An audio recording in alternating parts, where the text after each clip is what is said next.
we have the opportunity this morning, and I'm sure many of you are here specifically because of this, to hear from a few of the members of Kibbutz Be'eri who experienced the horrors of October 7th and thankfully made it out alive and survived that day. However, as many of you know from the different speakers who we've heard over the course of the now 13 months, there's no escaping the fact that you lived through that experience. So even if you are a survivor, you very much are holding these stories with you. And it's our job as people who were not physically there on that day to listen and to hear and to also hold those stories. It's our responsibility to make sure that we don't just leave that trauma and that weight to those who were there on that day, but that we also carry those stories and are witness to the atrocities of October 7th. So when Jeff asked if this was something that we could do this weekend, it was very obvious to Rabbi Kligfeld and I that this was something that we were going to make space for and time for no matter what. So I'm going to let Jeff introduce our guests and introduce this special experience that the members of Kibbutz Be'eri are doing throughout their time here, not just at Temple Beth Am, but here on this tour, so to speak. And I hope that those of you who are able to will join us in the ballroom afterwards to hear a bit more conversation and to have some chances to ask some questions if you have them.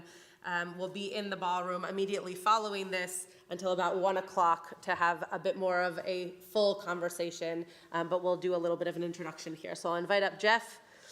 Thank you. Yeah, of course. So thank you, Rabbi Schatz. My name is Jeffrey Abrams. For those who I don't know, I'm the regional director of ADL, the Anti-Defamation League, but in many ways, much more importantly, I've been a member of this synagogue for over 20 years. Mm-hmm. And so it really is with enormous pride and honor to be here on the special day of the Bat Mitzvah. There's nothing better than looking at the parent's face. To see the B'nai Mitzvah and to see your face, it's the best part of the whole experience. So maybe not the best, but it certainly is wonderful. So Mazel Tov. We also are here on this Shabbat of Vayera. And I want to link a little bit in, as we all tend to do, we look to our teachers. In this case, I look to one of my teachers, Rabbi David Wolpe, not only of Sinai Temple, but also ADL's inaugural rabbinic fellow. And here's what he had to say a bit, which I think has an important lesson as we begin this discussion with our friends Yarden and Daphna. Yarden, who I was privileged to get to know last March when I was at Kibbutz Be'eri. And so Rabbi Wolpe points out right now, as we are reeling from so much of what we just saw this past week in Amsterdam, which, my friends, I do not use this word lightly, but it was a pogrom. And also what we are still reeling from in Kibbutz Be'eri and in the south. Our Parsha this week does have some important lessons. And to Rabbi Wolpe, this week we read about the city of Sodom. An entire city is consumed by wickedness. And despite Abraham's attempt to save the city by bargaining with God, there is no righteousness there to save. So when Abraham has to stay in Gerar and he does not trust the king Abimelech, after all, he has just experienced the complete depravity of Sodom. Why should he believe that the king of another place will be better? Abraham claims that his wife Sarah is his sister, presuming he cannot protect her from the king's advances. Yet, God knows that Abimelech has a pure heart and preserves him from sin. And so, in part, the lessons are that when something awful occurs, whether it's in Amsterdam or Kibbutz Be'eri, we need to also remember that there are always those who are allies and friends, people of goodwill, who will stand with us to oppose such evil. We have experienced evil on October 7th. But the world is full of Abimelechs, all of us, people of goodwill. and we need to stand together now. And so I hope you will hear the story that Yarden will share with you today about what Kibbutz Be'eri is, experienced on that day, and will become again. And we'll have a chance to gather afterwards in Kiddush to hear more from both Yarden and from Daphne. Yarden.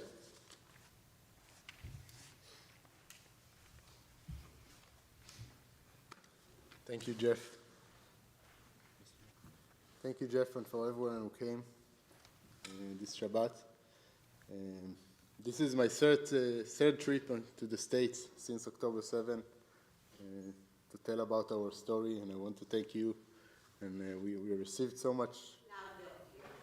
Yes, we received so much love and support from the Jewish world, from around the world, from October 8 until this very day. So I want to thank you for coming and for the love and support that we received so far. Kibbutz Be'eri is the biggest kibbutz in the south of Israel.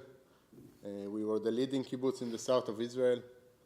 And we had a great life. Our grandparents built the kibbutz in 1946, 2 years before the state of Israel. They arrived and they built a kibbutz out of nowhere. There was nothing. And they created for us what was the best place in the world for those who lived in Be'eri and chose to come back to Be'eri, to live there and to raise their families. And on October 7, we experienced the most horrible attack. We were the kibbutz that was hit the most. We lost 102 members of the kibbutz. 36 were kidnapped. We had over 600 terrorists in Be'eri. The IDF only arrived a few hours later, so we were by our own. Like so many times in the Jewish history, felt like we were on our own on the first hours of the attack. I personally lost my oldest brother, along with many other friends and community members and people that we knew all our life. But I want to talk here mostly about the rebuilding and the hope, because we lost so much on that day, 102 members. These are people that we knew all our life. These are people, since I was born, I knew each and every one of them, and these are people that I saw every day. And almost every family lost at least one member.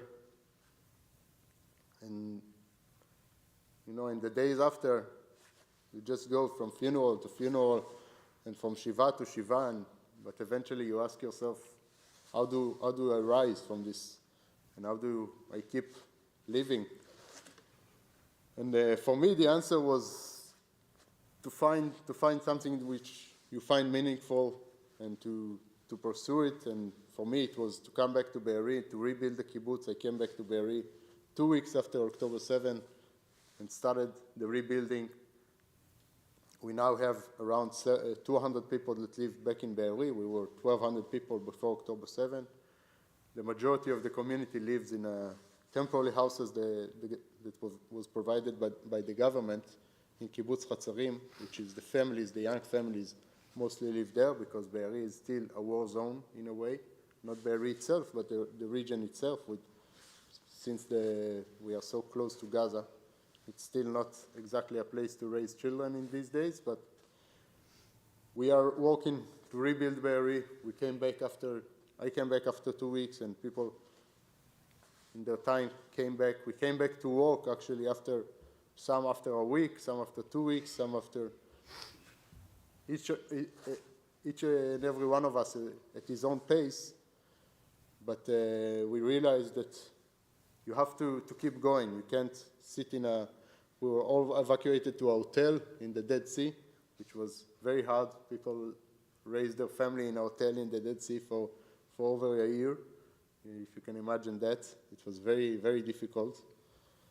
But even with all these struggles, you have to keep going and don't let yourself sink, and just come back and to